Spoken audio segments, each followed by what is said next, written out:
Hi guys, and welcome back to my channel. I hope you enjoyed my previous travel stories, but today I'd like to talk about really interesting topic: how to survive during quarantine if you are a hardcore traveler as me. Well, for me it's really complicated and I think it's also difficult for everyone, but for travelers, I don't know, I think it hurts our hearts, And I love to live with the feeling that I have my next trip coming. I love to plan and coordinate my next destinations and next trips. I hate to be connected to one place and I love to be anywhere whenever I want, okay? So this is something that you need to know about me, and this is how I live, and for me it's really complicated to be stuck in one place.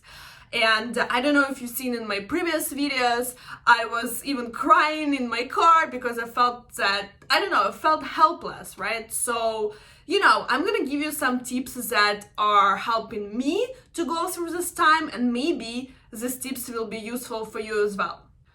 As you see, I have some points in my laptop, so I don't forget to tell you everything that I need to tell you, okay?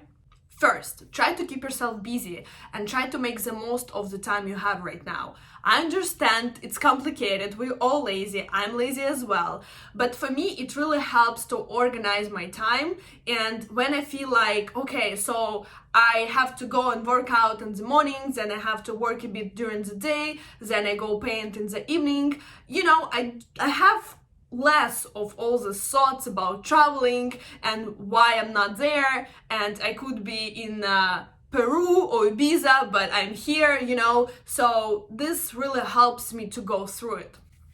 Second, as we all are travelers, I assume you might be if you watch this video, I think we have a lot of friends around the world. So I usually try to connect with my friends and with my people around the world. We kind of share our experiences and we share our opinions and we share our thoughts about all of that. And it kind of helps me because there are some people who travel a lot as well and they feel the same. It's really great to talk to somebody who actually going through similar situation. Third, Skype with people who you know in general, or video chat with your friends and video chat with your family. I think it's really important to reflect and to kind of share your feelings about what you're going through at this point.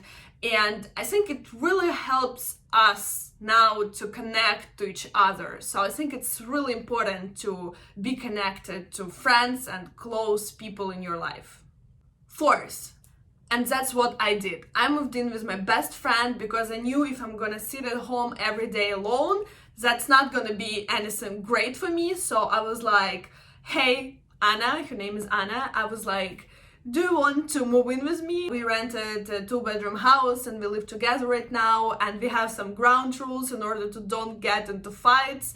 I can tell you more in my next video, maybe. So if you have friends or maybe a relative that you would like to move in during this time, I think it's a great idea and it will help you to stay sane during this time. Fifth, I think if you're a traveler, you have so many pictures or videos from your travels and you rarely go through it. So maybe it's a good idea to go through it, but I think even better idea to make some cute videos out of it, and maybe you can share it with your friends that you went on this trip to, and you can discuss it and laugh and remember how cool it was. So it depends, but I think I have so many videos myself and I have so many pictures, and right now I'm making these little travel videos. It makes me feel great, so you decide for yourself. 6, I think it's important to understand that you're not the only one who's going through it. I felt the same way in the beginning, as I told you. I felt really sad and depressed, but I understand that there are some people who are travelers as well, and we're all struggling. That's why we come back to, what point was that? Second, so it was second point. We come back to second point where I tell you, you should connect to people and you should connect to travelers around the world that are your friends or people who you know, and make sure you just work through it and you understand that yes, it's a difficult time, but right now I can't do anything, so I can just share my feelings and I can just talk to people who kind of going through similar thing, so we can support each other. That's what really helps. Personally, for me, for sure. 7, I don't know, is it better this way? 7? Well, whatever. So 7th thing, that I want to share with you.